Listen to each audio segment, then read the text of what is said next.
ഓരോ തവണ നിങ്ങൾ അവരുടെ പ്രൊഫൈൽ എടുത്ത് നോക്കുമ്പോഴും നിങ്ങളുടെ തലച്ചോറിൽ ഒരു പ്രത്യേക കെമിക്കൽ റിലീസ് ആവുന്നുണ്ട്. അത് ആ സെക്കൻഡിൽ അവരുമായി എന്തോ വലിയ കണക്ഷൻ ഉള്ള പോലെ നിങ്ങൾ തോന്നിപ്പിക്കും. പക്ഷെ തൊട്ടടുത്ത നിമിഷം തന്നെ ആ ഫീലിംഗ് ഇല്ലാതാവും, ക്രാഷ് ആവും. മുൻപത്തേക്കാൾ വലിയൊരു ഒറ്റപ്പെടൽ അപ്പോൾ നിങ്ങൾക്ക് ഫീൽ ചെയ്യും. അതോടെ നിങ്ങൾ വീണ്ടും അവരുടെ പ്രൊഫൈൽ നോക്കും, വീണ്ടും നോക്കും. അതങ്ങനെ തുടർന്നുകൊണ്ടേയിരിക്കും. നിങ്ങളുടെ ഉറക്കവും ശ്രദ്ധയും മാനസികാരോഗ്യവും മൊത്തത്തിൽ തകർക്കുന്ന ഒരു വല്ലാത്ത ലൂപ്പിലാണ് നിങ്ങളിപ്പോൾ കുടുങ്ങിക്കിടക്കുന്നത്. സോഷ്യൽ മീഡിയയിലെ അൽഗോരിതത്തിന് ഈ കാര്യം കൃത്യമായിട്ട് അറിയാം. നിങ്ങൾ ഈ കെണിയിൽ തന്നെ എന്നും കുടുങ്ങിക്കിടക്കണമെന്നാണ് അൽഗോരിതം ആഗ്രഹിക്കുന്നത്. നിങ്ങളുടെ ജീവിതം നശിപ്പിക്കുന്ന ഈ ലൂപ്പിൽ നിന്ന് എങ്ങനെ അനായാസം പുറത്തെടുക്കാമെന്നാണ് ഇന്ന് ഈ വീഡിയോയിൽ ഞാൻ നിങ്ങൾക്ക് കാണിച്ചു തരാൻ പോകുന്നത്. വീഡിയോ മുഴുവനായിട്ടും കാണുക, തീർച്ചയായിട്ടും ഉപകാരപ്പെടും. ഒരു കാര്യത്തിന് കൃത്യമായൊരു മറുപടി അല്ലെങ്കിൽ ക്ലോഷർ കണ്ടെത്താൻ നമ്മുടെ തലച്ചോറിന് ഒരു ജന്മസിദ്ധമായ പ്രേരണയുണ്ട്, കഴിവുണ്ട്. ഒരാളെ പെട്ടെന്ന് നിങ്ങളുടെ ജീവിതത്തിൽ നിന്ന് ഇല്ലാതാകുമ്പോൾ നിങ്ങളുടെ തലച്ചോറിന് അത്ര പെട്ടെന്ന് ഉൾക്കൊള്ളാൻ കഴിയില്ല. അതിനുള്ള ഉത്തരങ്ങൾ തിരഞ്ഞുകൊണ്ടേയിരിക്കും. അങ്ങനെയാണ് നിങ്ങളവരുടെ പ്രൊഫൈൽ എടുത്ത് നോക്കാൻ തുടങ്ങുന്നത്. നിങ്ങൾ ചില വിവരങ്ങൾ തിരയുകയാണ്, ഇൻഫർമേഷൻസ്, എന്തെങ്കിലും ഒരു സൂചന, അവരെന്തുകൊണ്ടാണ് നിങ്ങളെ വിട്ടുപോയതെന്ന് വ്യക്തമാക്കുന്ന എന്തെങ്കിലും ഒന്ന്. പക്ഷേ ശരിക്കും അവിടെ എന്താ സംഭവിക്കുന്നതെന്നറിയോ? ഓരോ തവണ നിങ്ങൾ പ്രൊഫൈൽ റിഫ്രഷ് ചെയ്യുമ്പോഴും നിങ്ങളുടെ തലച്ചോറിനുള്ളിൽ ഒരു വലിയ ന്യൂറോളജിക്കൽ മാറ്റം നടക്കുന്നുണ്ട്. നിങ്ങളുടെ ബ്രെയിന് വലിയ രീതിയിൽ ഡോപ്പമിൻ റിലീസ് ചെയ്യും. തലച്ചോറ് നിങ്ങൾക്ക് തരുന്ന ഒരു കെമിക്കൽ സമ്മാനമാണിത്, ഗിഫ്റ്റാണ്. ആ കെമിക്കൽ കാരണം അവരുടെ പ്രൊഫൈൽ നോക്കുമ്പോൾ ആ സെക്കൻഡിൽ നിങ്ങൾക്ക് ഭയങ്കര സന്തോഷം തോന്നും, താൽക്കാലികമായി മാത്രം. ഇതിനെയാണ് സയൻസിൽ ഇൻ്റർമീഡിയറ്റ് റീഇൻഫോഴ്സ്മെൻറ്റ് എന്ന് പറയുന്നത്. ഈ കാസിനോകളിലെ സ്ലോട്ട് മെഷീനുകൾക്ക് ആളുകൾ അടിമപ്പെടുന്ന അതേ പരിപാടി തന്നെയാണിത്. ഞാൻ മുൻപത്തെ ഒരു വീഡിയോയിൽ പറഞ്ഞിട്ടുണ്ട്. നിങ്ങൾക്ക് എപ്പോഴാണ് സമ്മാനം കിട്ടുക എന്ന് നിങ്ങൾക്ക് ഒരിക്കലും അറിയില്ല. ചിലപ്പോൾ അവരുടെ ഒരു പുതിയ പോസ്റ്റ് കണ്ടേക്കാം, ചിലപ്പോൾ ഒരു പുതിയൊരു ഫോട്ടോ, ചിലപ്പോൾ ഒന്നും പുതിയതായിട്ടുണ്ടായിരിക്കില്ല. പക്ഷേ അടുത്തത് എന്തായിരിക്കും എന്നറിയാത്ത ആ ഒരു ആകാംക്ഷയാണ്, അൺപ്രഡിക്റ്റബിലിറ്റിയാണ് നിങ്ങളതിനെ അടിമയാക്കുന്നത്. നിങ്ങളുടെ ഫോൺ ഇപ്പോൾ ആ ഒരു ഡിജിറ്റൽ സ്ലോട്ട് മെഷീനായി മാറിക്കഴിഞ്ഞു. നിങ്ങളുടെ എക്സിൻ്റെ പ്രൊഫൈൽ അതിലൊരു സ്വിച്ചും. സത്യം പറഞ്ഞാൽ നിങ്ങൾ ആ റിലേഷൻഷിപ്പിന് ഒരു നല്ല അവസാനം തരികയല്ല, ക്ലോഷർ തരികയല്ല, ആ ലഹരിയുടെ അടുത്ത ഡോസ് തരികയാണ് നിങ്ങൾ. നിങ്ങളുടെ റിലേഷൻഷിപ്പിൻ്റെ സമയത്തുണ്ടായിരുന്ന ആ ഒരു ഫീലിംഗ് ഒന്ന് ഓർത്ത് നോക്കൂ. ആ ഒരു അടുപ്പം, സ്നേഹം, അവരുടെ ഭാഗത്തുണ്ടായിരുന്ന ആ ഒരു അംഗീകാരം, വാലിഡേഷൻ. അവരുടെ ഒരു പുതിയ ഫോട്ടോ നിങ്ങൾ സോഷ്യൽ മീഡിയയിൽ കാണുമ്പോൾ നിങ്ങളുടെ തലച്ചോറ് ആ പഴയ ഫീലിങ്ങിനെ ഓർമ്മിപ്പിക്കുന്ന തരത്തിൽ ഡോപ്പമിൻ റിലീസ് ചെയ്യും. ഒരു 3 സെക്കൻഡിലേക്ക് നിങ്ങൾ അവരുമായി വീണ്ടും കണക്റ്റഡ് ആണെന്ന് നിങ്ങൾക്ക് തോന്നിപ്പിക്കും. പക്ഷെ തൊട്ടടുത്ത നിമിഷം തന്നെ ആ ഫീലിംഗ് ഇല്ലാതാവും, ക്രാഷ് ആവും. ഡോപ്പമിൻ ലെവൽ പടയെ താഴേക്ക് പോകും. മുൻപത്തേക്കാൾ വലിയൊരു ഒറ്റപ്പെടൽ അപ്പം നിങ്ങൾക്ക് ഫീൽ ചെയ്യും. അതോടെ നിങ്ങൾ വീണ്ടും അവരുടെ പ്രൊഫൈൽ നോക്കും, ലഹരിയുടെ അടുത്ത ഡോസ് കിട്ടാൻ വേണ്ടി. ഒരു പുതിയ പോസ്റ്റ് അല്ലെങ്കിൽ അവർ നിങ്ങളെക്കുറിച്ച് ചിന്തിക്കുന്നുണ്ടെന്ന് എന്തെങ്കിലും ഒരു സൂചന. ഇതിനെയാണ് റിഫ്രഷ് മെക്കാനിക് എന്ന്. അതുകൊണ്ട് അൽഗോരിതം അവരുടെ പോസ്റ്റുകൾ നിങ്ങളുടെ ഫീഡിൽ ആദ്യം തന്നെ കൊണ്ടുവന്ന് കാണിക്കും. അവരുടെ സ്റ്റോറികൾക്ക് കൂടുതൽ മുൻഗണന നൽകും, പ്രയോറിറ്റി നൽകും. അവരെപ്പോഴും നിങ്ങളുടെ കൺമുന്നിൽ തന്നെ നിർത്തും. ഈ അൽഗോരിതം ഉണ്ടാക്കി വെച്ചിരിക്കുന്നത് നിങ്ങളുടെ മനസ്സ് ഉൾപ്പെടാൻ വേണ്ടിയൊന്നുമല്ല, നിങ്ങളുടെ ഫോണിൽ തളച്ചിടാൻ വേണ്ടിയാണ്, നിങ്ങളിതിന് അടിമയാക്കാൻ വേണ്ടിയാണ്. ലളിതമായി പറഞ്ഞാൽ നിങ്ങളുടെ ഫോൺ ഒരു ലഹരി മരുന്നാണ്. അവരുടെ പ്രൊഫൈൽ അത് വിൽക്കുന്ന ആളും അല്ലെങ്കിൽ സപ്ലൈ ചെയ്യുന്ന ആളും. ഈ അൽഗോരിതം അത് നിങ്ങളുടെ കൈകളിലെത്തിക്കുന്ന ഇടനിലക്കാരനുമാണ്. ഇത് നിങ്ങളുടെ ശരീരത്തെ ശരിക്കും ബാധിക്കുന്നുണ്ട്. നിങ്ങളുടെ നെർവസ് സിസ്റ്റം എപ്പോഴും അസ്വസ്ഥമായ ഒരു അവസ്ഥയിലായിരിക്കും. പുതിയ എന്തെങ്കിലും വിവരം കിട്ടാൻ വേണ്ടി നിങ്ങളുടെ മനസ്സ് എപ്പോഴും പരതുകയായിരിക്കും, തിരഞ്ഞുകൊണ്ടിരിക്കുകയായിരിക്കും. നിങ്ങളുടെ ഉള്ളിലെ സ്ട്രെസ് ഹോർമോൺ, ഈ കോർട്ടിസോൾ എന്ന് പറയും, അതെപ്പോഴും ഉയർന്ന നിലയിലായിരിക്കും. നിങ്ങളുടെ ഉറക്കം നഷ്ടപ്പെടും, നിങ്ങളുടെ ശ്രദ്ധ മൊത്തത്തിൽ തകരും.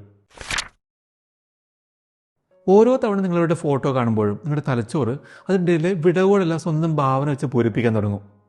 നിങ്ങൾ സ്വന്തമായി ഒരു കഥ ഉണ്ടാക്കിയെടുക്കും. അവരെന്തായിരിക്കും ചിന്തിക്കുന്നതെന്ന് നിങ്ങൾ വെറുതെ സങ്കല്പിക്കും.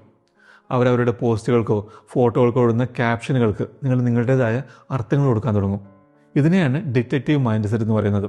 അവരുടെ പ്രൊഫൈലിലെ ഒളിഞ്ഞിരിക്കുന്ന മെസ്സേജുകൾ, അർത്ഥങ്ങൾ കണ്ടുപിടിക്കാൻ നിങ്ങളുടെ തലച്ചോറിന് ഒരു ഭ്രാന്തമായ ആവേശം വരും. അവരാരുടെയൊക്കെ പോസ്റ്റുകളാണ് ലൈക്ക് ചെയ്യുന്നത് നോക്കും.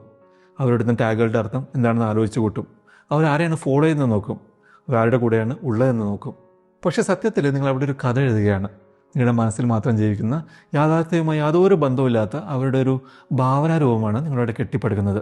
യഥാർത്ഥത്തിലുള്ള ആ വ്യക്തി ഇതാണ് മുന്നോട്ട് പോയി കഴിഞ്ഞു. അവരവരുടെ ജീവിതം ജീവിക്കുകയാണ്. പക്ഷേ നിങ്ങളുടെ മനസ്സിൽ നിങ്ങൾ ഉണ്ടാക്കി വെച്ചിരിക്കുന്ന ആ രൂപം ഉണ്ടല്ലോ, ആ രൂപം ഭയങ്കര പെർഫെക്റ്റാണ്. ആ രൂപത്തിന് നിങ്ങൾ ആവശ്യമുണ്ട്. ആ രൂപം ഇപ്പോഴും നിങ്ങളുമായി ഒരു റിലേഷൻഷിപ്പിലാണ്. ഇതിനെയാണ് സയൻസിൽ ലിമറൻസ് എന്ന് പറയുന്നത്. നിങ്ങളുടെ അനാവശ്യ പ്രൊഫൈൽ നോട്ടമാണ്, അല്ലെങ്കിൽ ഡിജിറ്റൽ സ്റ്റാക്കിംഗ് എന്ന് പറയും, ഈ ഭ്രാന്തൻ ചിന്തകൾക്ക് വീണ്ടും വീണ്ടും എണ്ണ ഒഴിച്ചു കൊടുക്കുന്നത്. ഓരോ തവണ നിങ്ങൾ നോക്കുമ്പോഴും നിങ്ങളുടെ ആ ഭാവനയെ നിങ്ങൾ കൂടുതൽ ശക്തമാക്കുകയാണ് ചെയ്യുന്നത്. നിങ്ങൾ സ്വന്തമായി ഉണ്ടാക്കിയ ആ കഥയ്ക്ക് അനുകൂലമായ തെളിവുകൾ നിങ്ങൾ തന്നെ ശേഖരിക്കുകയാണ്. പക്ഷെ അതൊന്നും ശരിക്കുള്ള സത്യമല്ല. നിങ്ങളുടെ മനസ്സിൻ്റെ ഉള്ളിൽ നിങ്ങൾക്ക് തന്നെ ആ കാര്യം നന്നായിട്ട് അറിയാം, വ്യക്തമായിട്ട് അറിയാം. നിങ്ങളുടെ ഉള്ളിലെ അവരെ പറ്റിയുള്ള ഈ അനാവശ്യ ചിന്തകൾ നിർത്താൻ സഹായിക്കുന്ന ചില പ്രാക്ടിക്കൽ സ്റ്റെപ്പുകൾ ഇനി ഞാൻ പറഞ്ഞുതരാം. ഒന്നാമത്തെ സ്റ്റെപ്പാണ് ഡിജിറ്റൽ ക്ലെൻസ്. ആ ആപ്പ് അങ്ങ് ഡിലീറ്റ് ചെയ്യുക, അവർ അൺഫോളോ ചെയ്യുക, ബ്ലോക്ക് ചെയ്യുക. യാതൊരു കഷ്ടപ്പാടുമില്ലാതെ എളുപ്പത്തിൽ അവരുടെ പ്രൊഫൈലിലേക്ക് എത്തിച്ചേരുന്ന ആ വഴി തന്നെ ആദ്യം അടയ്ക്കുക. നിങ്ങളുണ്ടാക്കുന്ന ഓരോ തടസ്സങ്ങളും നിങ്ങളുടെ ആ നോട്ടത്തെ കൂടുതൽ കടുപ്പമുള്ളതാക്കും, ബുദ്ധിമുട്ടുള്ളതാക്കും. ആ ഒരു ബുദ്ധിമുട്ടാണ് ഇപ്പോൾ നമുക്ക് ആവശ്യം. രണ്ടാമത്തെ സ്റ്റെപ്പാണ് ഏർജ് സർഫിംഗ്. അവരുടെ പ്രൊഫൈൽ നോക്കാൻ ഉള്ളിൽ നിന്ന് വല്ലാത്തൊരു വിളി ഉള്ളിൽ ഇങ്ങനെ വരുമ്പോൾ വെറുതെ അതിനെ നിരീക്ഷിക്കുക, അതിനനുസരിച്ച് പ്രവർത്തിക്കാൻ നിൽക്കരുത്. ഈ തോന്നൽ കടലിലെ തിരമാലകൾ പോലെയാണ്. അത് ഉയർന്നു വരും, തീരത്തേക്ക് വരും, തീരത്തെത്തും, പിന്നെ തനിയെ അടങ്ങും. ആ തിരമാലയിൽ ഒലിച്ചു പോകാതെ അത് വന്നു പോകുന്നത് വെറുതെ നോക്കി നിൽക്കുക. ഇത് നിങ്ങളുടെ തലച്ചോറിലെ ആ പഴയ ചിന്താഗതിയെ, ന്യൂറൽ പാത്വേന്ന് പറയും, അതിനൊക്കെ ദുർബലപ്പെടുത്തും. ഓരോ തവണ നിങ്ങളിതിനെ പ്രതിരോധിക്കുമ്പോഴും അടുത്ത തവണ ഈ തോന്നൽ വരുന്നത് കുറഞ്ഞുകൊണ്ടിരിക്കും. മൂന്നാമത്തെ സ്റ്റെപ്പാണ് എൻവയോൺമെൻറ്റൽ ഡിസൈൻ. നിങ്ങളുടെ സെർച്ച് ഹിസ്റ്ററി മൊത്തം ക്ലിയർ ചെയ്യുക. അവരുടെ കോൺടാക്ട്സ് ഫേവറേറ്റ്സിലുണ്ടെങ്കിൽ അത് മാറ്റുക, ഡിലീറ്റ് ചെയ്യുക. പഴയ ചാറ്റുകളെല്ലാം ഡിലീറ്റ് ചെയ്യുക.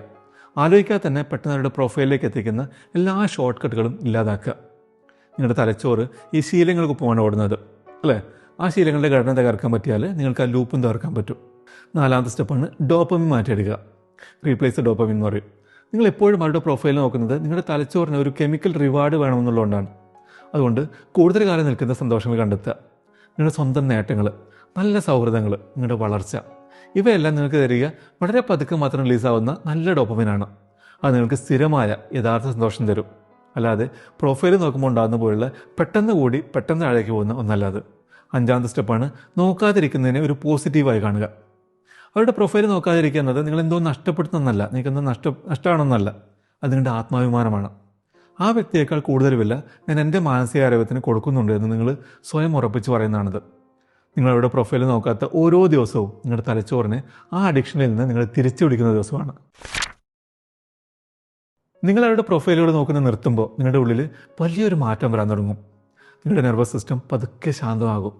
നിങ്ങളുടെ ഉള്ളിലെ സ്ട്രെസ് ഹോർമോണുകൾ കുറയും, ഉറക്കം നന്നാവും, നിങ്ങളുടെ ശ്രദ്ധയും മെമ്മറിയും തിരികെ വരും. വെറും ഒരു ഗോസ്റ്റ് റിലേഷൻഷിപ്പിൽ ജീവിക്കുന്നത് നിങ്ങളവിടെ അവസാനിപ്പിക്കും. നിങ്ങളുടെ ജീവിതത്തിൽ ഇപ്പോൾ ഇല്ലാത്ത ഒരാളെക്കുറിച്ച് നിങ്ങളുടെ മനസ്സിൽ വെറുതെ കഥകൾ ഉണ്ടാക്കുന്നത് നിങ്ങൾ നിർത്തും. നിങ്ങളുടെ ചിന്തകൾ നിങ്ങളുടെ ഭാവിയിലേക്ക് തിരിയും. അവരുടെ ഒരു അംഗീകാരം ആവശ്യമില്ലാത്ത, നിങ്ങൾ എന്ത് ചെയ്യുകയാണെന്ന് അവർ അറിയുന്നുണ്ടോ എന്ന് പോലും ശ്രദ്ധിക്കാത്ത ഒരു പുതിയ വ്യക്തിയായി നിങ്ങൾ മാറും. ഇതിൽ ഏറ്റവും പവർഫുള്ളായ കാര്യം എന്താണെന്ന് അറിയോ? നിങ്ങൾ അവരെക്കുറിച്ച് ചിന്തിച്ചതുപോലെ ഒന്നും അവർ ഒരിക്കലും നിങ്ങളെക്കുറിച്ച് ചിന്തിച്ചിട്ടേയില്ല എന്ന് വലിയ സത്യം നിങ്ങൾ തിരിച്ചറിയും. ആ ഒരു തിരിച്ചറിവാണ് ശരിക്കുള്ള നിങ്ങളുടെ സ്വാതന്ത്ര്യത്തിന് തുടക്കം. ഇനി നിങ്ങൾ ചെയ്യേണ്ടത് എന്താണെന്നറിയോ? ഇന്ന് മാത്രം എത്ര തവണ നിങ്ങൾ അവരുടെ പ്രൊഫൈൽ എടുത്ത് നോക്കി എന്ന് താഴെ കമൻറ്റ് ബോക്സിൽ എഴുതുക. വളരെ സത്യസന്ധമായി പറയാൻ കേട്ടോ. കാരണം നിങ്ങൾ ആ ഒരു വല്ലാത്ത ലൂപ്പിലാണ് കുടുങ്ങിക്കിടക്കുന്നത് എന്ന് സ്വയം സമ്മതിക്കുന്ന ആ നിമിഷം മാത്രമേ നിങ്ങൾക്ക് അതിൽ നിന്ന് പുറത്ത് കിടക്കാൻ പറ്റൂ. എന്നിട്ട് ഒരൊറ്റ ദിവസം അവരുടെ പ്രൊഫൈൽ നോക്കില്ല എന്ന് ഇപ്പോൾ തന്നെ ഉറപ്പിക്കുക. ഒരൊറ്റ ദിവസം അങ്ങനെ നോക്കാതിരുന്ന ശേഷം നിങ്ങളുടെ അനുഭവം എന്താണെന്ന് വന്ന് വീണ്ടും കമൻറ്റ് ചെയ്യൂ. അപ്പോൾ വീഡിയോ ഇഷ്ടപ്പെട്ടിട്ടുണ്ടെങ്കിൽ യെസ് എന്ന് താഴെ കമൻറ്റ് ചെയ്യുക. മറക്കാതെ ലൈക്ക് ചെയ്യുക. ഈ വീഡിയോ കേൾക്കണമെന്ന് നിങ്ങൾ ആഗ്രഹിക്കുന്ന വ്യക്തിയുമായി ഇപ്പോൾ തന്നെ വീഡിയോ ഷെയർ ചെയ്യുക. ചാനൽ ഇതുവരെ സബ്സ്ക്രൈബ് ചെയ്തിട്ടില്ലെങ്കിൽ തീർച്ചയായും ചെയ്യുക. അപ്പോൾ അടുത്ത വീഡിയോയിൽ കാണാം. Thanks for watching.